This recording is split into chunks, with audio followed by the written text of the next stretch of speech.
Techno Revolution. Welcome to Techno Revolution. Welcome to Techno Revolution.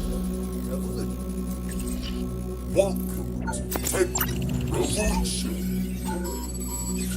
Welcome to Techno Revolution.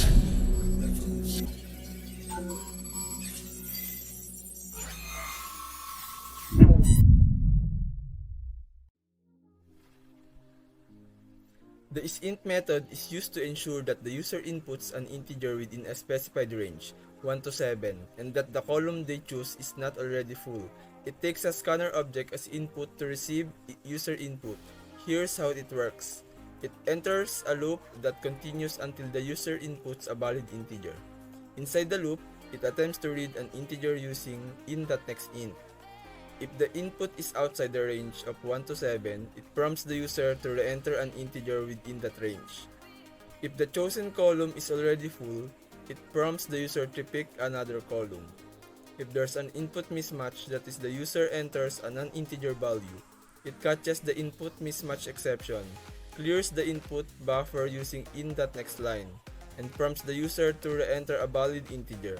Once the user inputs a valid integer within the specified range and an available column, the loop breaks and the method returns the chosen column number. This method ensures that the user's input is appropriate for the game and prevents errors due to invalid inputs.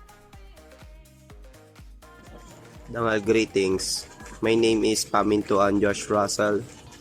These methods return a character that generate random numbers 0 and 1 if 0 return R or red, if 1 return Y or yellow. The isSpotFull takes an argument graph representing the column to be checked. The expression check if the topmost spot in the specified column is not equal to the null character. If it is not equal, it means there is a game piece in that spot, indicating the column is full. The method returns true if the column is full and false otherwise. This code defines a method called spotAvail to find the lowest available position a chosen column for dropping a game token. It takes two parameters, the drop and who's turn. The method uses a loop to scan through the rows, the game board starting from the bottom and going upwards. Each row, it checks if the spot specified column is unoccupied. When an empty spot is found, it places the player's token there and stops the search. In simple terms, this method figures out where to drop a player's token in a column on the game board, targeting the lowest available spot. This is where a random number is picked between 0 and 6, inclusive often a column 14. After that, it has to check if the play column is full using the isSpot feature. isSpotFull feature. First, the message is stored into a full column, causing the indexing system to repeat the process until it finds an open column. When it finds an existing column, this function calls a different function to figure out what the index of that column is. Hello, so I am Tenorio. Today I will explain how the code works. So first, we initialize variables outside the main method for global access, so any method can access these variables. In the main method, there is a while loop that is conditioned set to true, so it will always loop until it breaks. In this situation, it will break if the user chooses to or exits the program. It will print the main menu program like this and will ask the user for 1 or 2. 1 means start the program and 2 exit. If by chance the user did not think either of the two, like 3, it prompts an error code and will restart asking for the choice.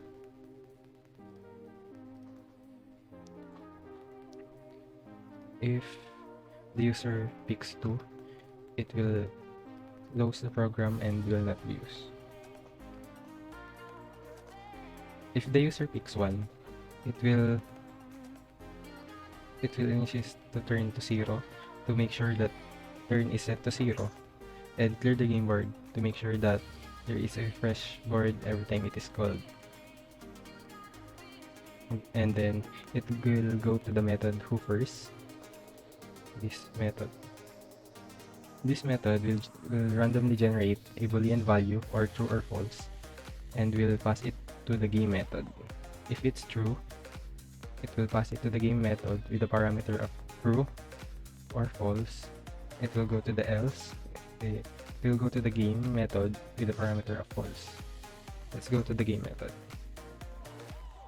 This game method is the processing unit of the connect for game of the program. The boolean value of first is from the whoFirst method. It can be used in this to assign the player and computer what turn they are. If that is true, it will assign the player to 1 and the computer to 2, meaning player is first, computer is second. After that, the player will then be assigned using the playerOne method explained by Mr. Pamintuan. After playerOne is assigned, it will go to playerTwo. Player2 will be assigned in the method playerTwo explained by Alcantara, and then prints its values of what will the user get. Example, computer is R and user is Y. Okay. And user is R and computer is Y. It will be randomly generated. The tokens are randomly selected, and who goes first is randomly selected. If the first is false, it will assign the player to 2 and the computer to 1, in mirroring the first if else statement, meaning that player is second and computer will be the first one. And just like the if else statement, it will assign the players and the computer. After that, it will go to the while loop, in which if there is still no winner and the turn is not 42, meaning the places of which the game board has, it will run the loop. In the first run, it will print the game board, and then there is a if else statement that checks the turn who will drop a token. The condition is if player is equals to 1, if player is first, the turn is odd, it will have a value of true, meaning this if else statement will run. Or if the player is 2 and the turn is even, it will be true and the if else statement will run.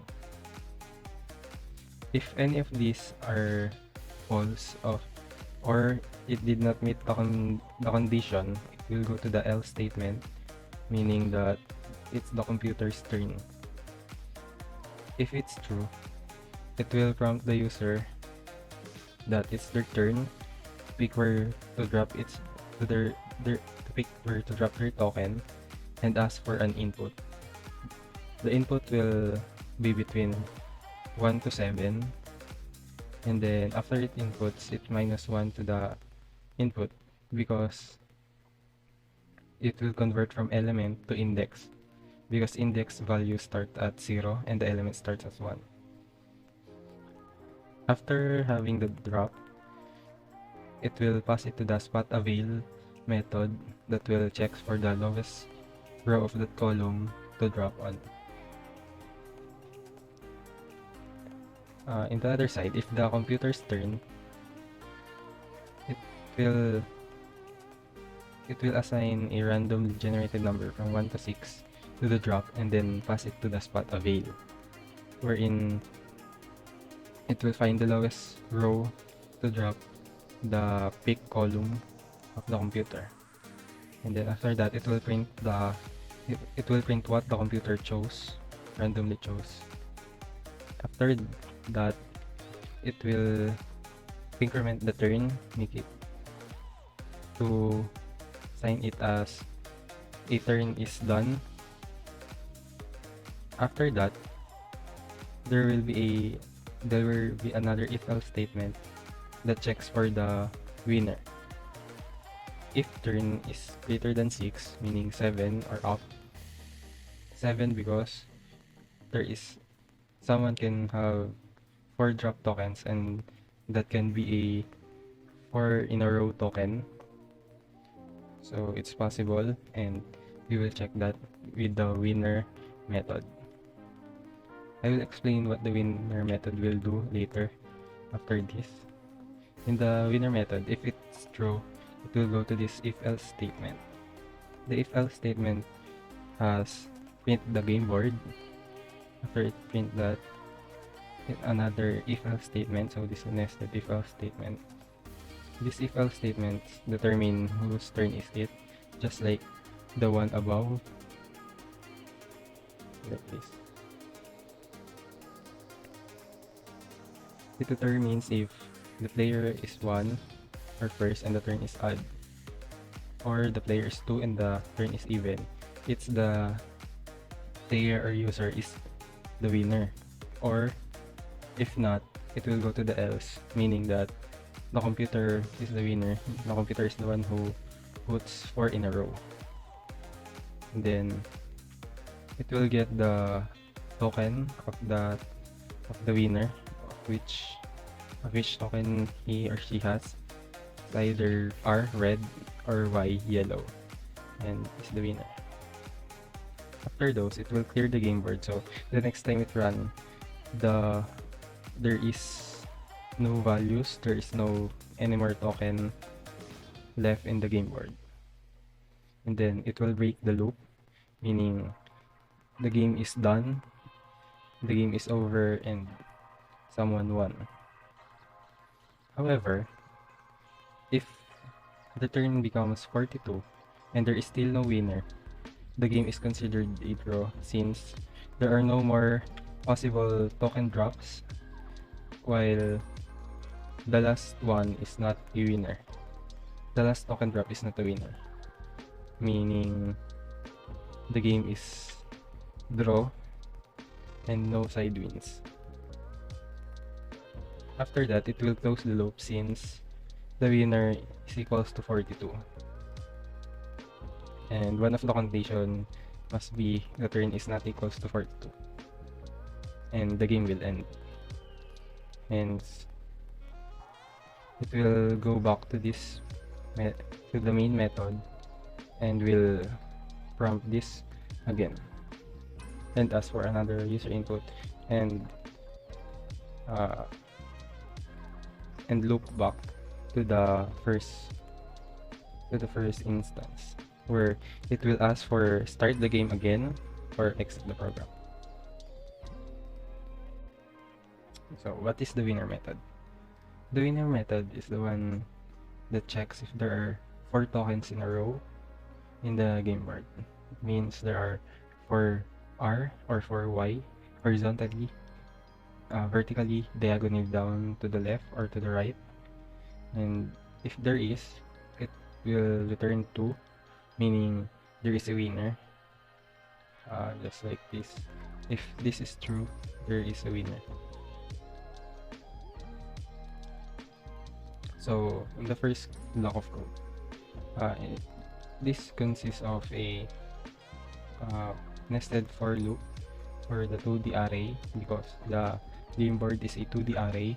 It has rows and columns. Inside this has a if statement that checks if there are token that is horizontally aligned.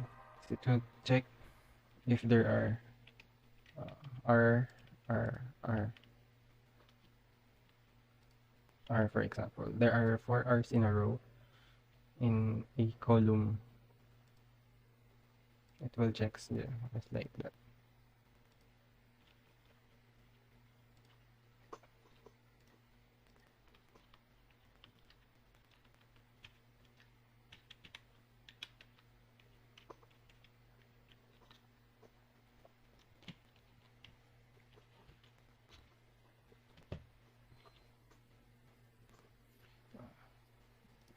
However, this is not a normal column in the for loop because there is an extra step in the condition. In this condition, it will stop at column 4, I mean in index 3, because this returns a value of 7 minus 3 equals 4. So it will in the index 3 here, because if it were in the index 4 and I run the program, it has an index out of bounds, because in the if statement it calculates 3 columns ahead of the initial column, which means if this is 0, then plus 1, plus 2, and plus 3 is outside of the game board. It means in index out of bounds, or basically there is nothing to find there because it has nothing.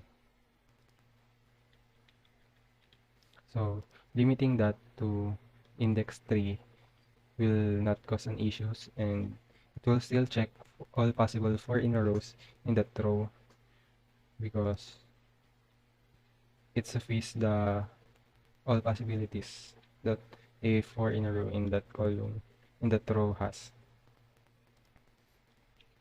So moving on, we will check the vertical.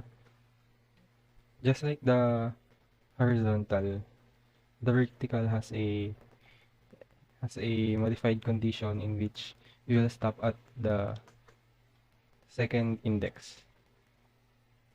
This is for example. Similarly to that, if I were to start at this row, the row 3, means 0, and I go three rows ahead, I will hit nothing but the end of the game board, which causes an index out of bounds. So limiting that to start the to stop the initialize of the rows to index 2, it will suffice it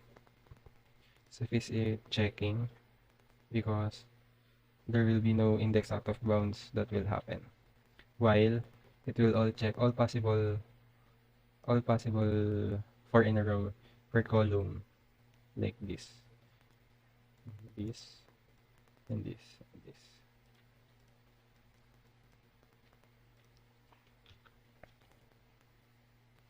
Moving on, the next one is checks the diagonal and to the left down. Simply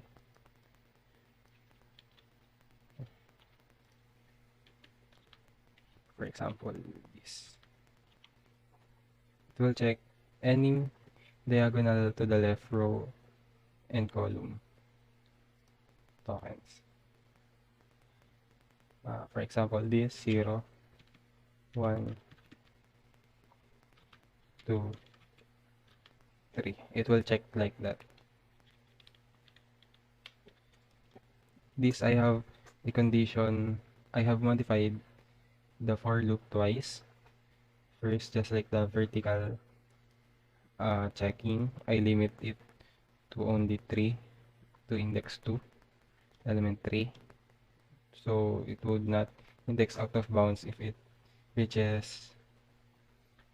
wants to reach rows behind the index 5 or element 6, because there is nothing outside that to check on. While also starting from column 3, here because it will check it will also check columns to the left of it to column 0. It's like starting from 0 to 4 again, but no, but reverse. It will go 3 to 6 index to suffice all of the possible foreign row in that area. For example, index uh, index 5, index 2, row 2, and column 5, it starts checking that. Then it says row plus 1 and column minus 1. So row plus 1, column minus 1. And then back to the reference, row plus 2 and column minus 2. So this another y, and back to the reference again, column plus 3 and row plus 3 and column minus 3. 1, 2, 3. So there is 4 consecutive y token in this game board, means there is a winner because there is 4 consecutive y and it returns a true. The next one, mirroring the down left, is the diagonal down right.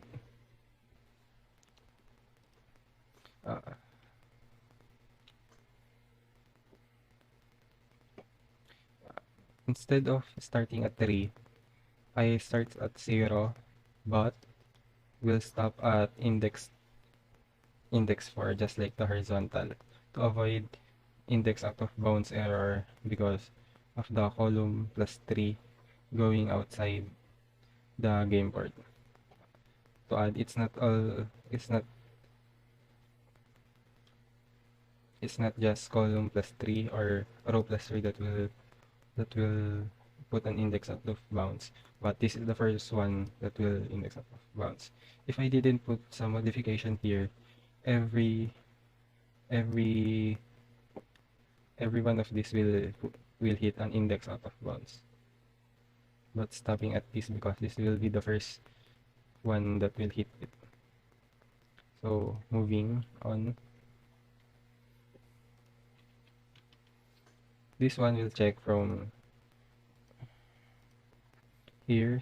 So for example, this 0, row and column 0, it will check for row plus 1 and column plus 1. This will be row plus 1, column plus 1, and row plus 2 and column plus 2.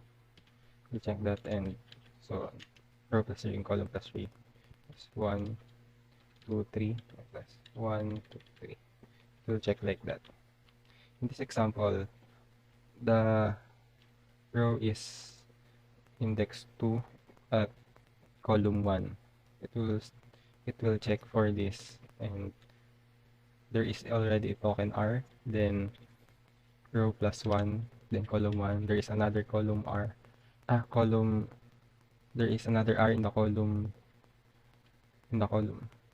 Then row plus 2, column plus 2, then there is another R, making it 3 consecutive R's. Then back to the reference, column plus 3 and R plus 3. 1, 2, 3. Then there is another R, and it fulfills the if statement that if the reference is R and the reference row plus 1 plus and col plus 1 is another R, for example, and row plus 2 and column plus 2 is R, and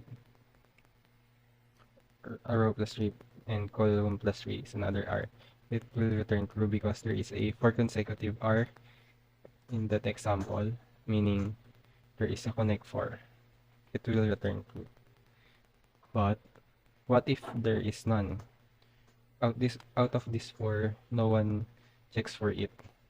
It will return a default value of false, meaning this won't be true and will just continue. And that's all for explaining this Connect 4 game in Java that we wrote. This method, we're assigning the color of the second player's turn. If the first player is R, then the second player will be Y. And if the first player is Y, then the second player will be R. Simple as that. It is a function to keep track of whose turn it is in our game.